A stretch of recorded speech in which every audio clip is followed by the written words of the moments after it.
And now, live from the Elite Ringside Network studios, this is SmackTalk with Max Beatty and the new Elite Ringside Network Heavyweight Champion, Spencer Hart. What is going on, everybody? It's Spencer Hart, the new Elite Ringside Network Heavyweight Champion, here with, as always, Mr. Max Beatty. How you doing, my friend? Doing just fine over here as the ex-champion. You better keep that belt where it belongs, buddy. Not anywhere near me. Well, right now it isn't anywhere near you. It's actually in my kitchen, so you don't need to worry for now. That's okay. No, Nate hasn't even given me my belt yet. So we are here to recap another episode of SmackDown Live. Of course, pre-taped. We were in London this week. First thoughts, Max Beatty. Yeah. I was more impressed with Monday Night Raw this week. I hate to be that person, but I agree with you. And I'm not saying I hate to agree with you. I mean, I just hate the Raw. Like, I really only had one problem with Raw this week, and that was Roman Reigns' return. Mm-hmm. That has nothing to do with Roman Reigns. It has everything to do with how it's booked, where he's just throwing that injured arm around. I mean, I said it on Twitter, but dude was puking up blood like an alternate scene from The fucking Exorcist, and he just comes back a week and a half later, and it's just total, nah, that's not cool. That's just, but at worst, aside from that, Raw had a couple of dull spots. But, I mean, for God's sake, Raw's making me like the Golden Truth just by virtue of giving them a purpose. Like, we want to be relevant veterans with all these new up-and-comers. I mean, Raw's just really been doing well for itself. And SmackDown wasn't bad this week. It was just... I hate to say it, it wasn't even just that Raw was better. SmackDown didn't really hit all the right notes this week. Yeah, they kind of just... I don't want to say shot the bed, but it seemed like they were jet lagged. Yeah, it seemed a little bit like that, like they were phoning it in because of it. They kind of figured, well, we're all going to be kind of tired. This is going to be pre-taped anyway. And I'm just like, dude, it's a British crowd. It's an English crowd. They don't get WWE live events that often. They're going to go crazy if you don't even need to try that hard. I mean, they were going apeshit on Monday. Yeah, I agree. So, we start out with, in my opinion, a complete and utter mess in the first segment. Randy Orton started saying, Jinder stuck his nose where it shouldn't have been. That brought out Jinder to talk about Backlash. Then that drew Kevin Owens to tell them basically to shut the hell up. That drew AJ Styles. That drew Baron Corbin. And... I'm forgetting somebody. Oh, and that drew Sami Zayn. Just like that, I knew instantly what our main event was. Yeah, and it... I don't know. Go ahead. I don't know. No, I don't have a problem with this particular wrestling trope so long as it's executed well. It's kind of like how I don't have anything wrong with the classic, the challenger has pinned the champion in a non-title match. That if used sparingly, that's fine. It's not a bad trope. It's not having all these people file out, crossing the feuds over, building, the big mixed match and all that. But it felt so formulaic. It just felt like the way you described it.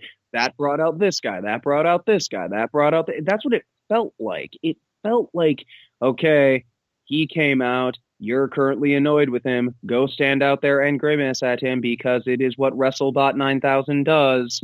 It was just... It felt... like we said at the top, it felt like they were just going through the motions on it. Yeah. So, our first match of the night was...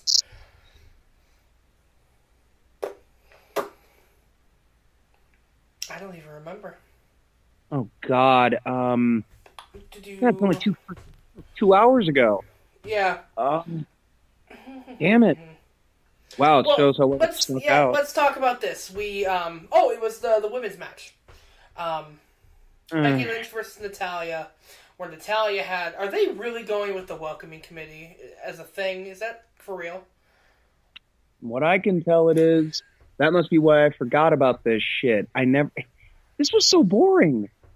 That's all I can remember is just being fucking bored. Mm-hmm.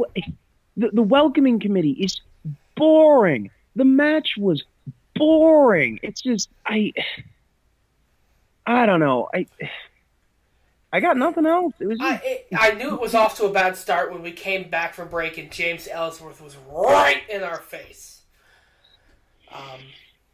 Spewed some nonsense. I wasn't even listening. And then that brought out Naomi, and then that brought out Becky Lynch, and then Charlotte came out. Now, is Charlotte a heel or a face? Because she seems like a tweener at this point to me. I think maybe we can just go ahead and call her a tweener for now. Okay.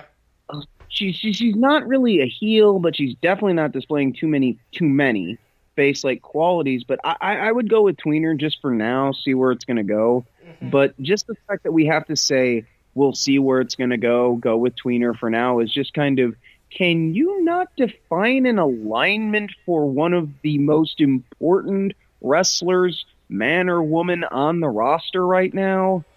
Really? Mm-hmm. Yeah. So the Natalya wins based on a distraction, I guess, and she kind of half threw Becky Lynch off the turnbuckle and rolled Becky up 1, 2, 3. Backstage, we get announced that it's going to be a 6-woman tag match at Backlash because reasons. We've got the welcoming committee and what I've dubbed the Submission Sorority 2.0. And for anybody that gets that reference, please start tweeting that. I need that to become a thing. Submission Sorority 2.0. Yeah. Let's get the accidental Nazi/porn reference over. Yeah. Porn, everybody. I didn't even know about the Nazi reference. I was just referencing the porn. Well, that was where my mind originally went with the whole submission sorority thing is, so you've got this group of bad guys, essentially villains, led by a tall, statuesque blonde woman who refers to herself as genetically superior, and the initials are SS. And then people told me, oh yeah, it's actually like this bondage porn thing. And I'm just like, oh my God, Nazi bondage porn. This is the greatest mistake WWE has ever made. And then they changed it. I'm just like, fuck, they're learning. Oh, yeah. Submission Sorority 2.0 versus the Welcoming Committee at WWE Backlash. Sponsored by my favorite game of all time, by the way. I'm hoping for some WWE drops in the game. Just saying, Rocket League people, if you're listening to this show, make it happen. Make it rain. Make it rain! I want an Undertaker hat for my car. That's all I want. That's all I want. It's an Undertaker car, or an Undertaker hat for my car. That's all I want. Make it happen. When you're wearing the Undertaker hat on your car, every time your car explodes, the hat gently floats down to the middle of the field. Oh, sadness.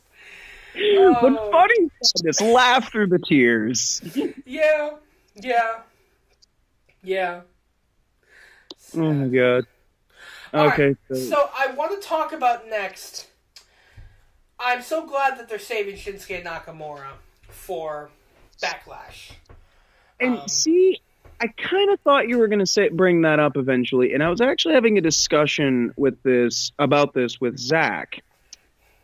I on the one hand, I totally get it, and I'm not mad that they're holding off on him, and I definitely was like, yeah, hold off on Nakamura. At the same time, the majority of the audience is kind of used to the weirdness of him. They're kind of used to, the hype surrounding him. And a lot of the audience has been watching him since he got, at the very least, since he got to NXT. I think one way they could really have established him is just throw him some jobber squashes. And I mean proper jobber squashes, like jobber waves to the crowd, turns around, Kinshasa dead, 1, 2, 3, that kind of stuff. I think that could really propel it forward. And I think just the way he's just kind of been, Shinsuke Nakamura's around now and just kind of popping up, I don't know. Plus the fact that we all know the writing's on the wall, he's going to fight Dolph Ziggler at the pay-per-view, and yet there's still, who's he going to face? It's to be determined. It's to be determined when the fuck you're going to announce it's Ziggler already. I don't know. I mean, I'm not against them holding off, like I said, but I just feel that they if they had wanted to, there was a great way to build up to it and have him wrestle. Yeah. I agree. I hope that Dolph has a great match with Shinsuke. I know Shinsuke will have a great match. I'm hoping Dolph pulls it out. I think Dolph kind of needs that shot in the arm to go toe-to-toe with Shinsuke, yet lose. Because this one's easy. Dolph's losing this match. If Shinsuke loses his debut match, Chicago's going to be on fire. I mean, Jesus, I personally am just, what I'm hoping for is, because of, Dolph Ziggler, the way he fucking sells and his damn hair, I'm kind of hoping this is basically the pro wrestling equivalent of the Incredible Hulk versus a bowl of spaghetti. There's a great video on YouTube of, it's titled, Wrestlers Trying to Kill Dolph Ziggler. Oh my God. And it's this video of nothing but Dolph selling. And it's the greatest 9 minutes I've ever spent watching a grown man get his ass kicked. Oh my God, that's... I don't know, man. I mean, don't get me wrong. That sounds beautiful, but if you want to see, multiple minutes of someone just getting the shit kicked out of them, watch any random Nitro match where Dean Malenko got pissed at someone, or where La Parka just decided, you know what, I'm just going to dive asshole first into your sternum. That sounds about right.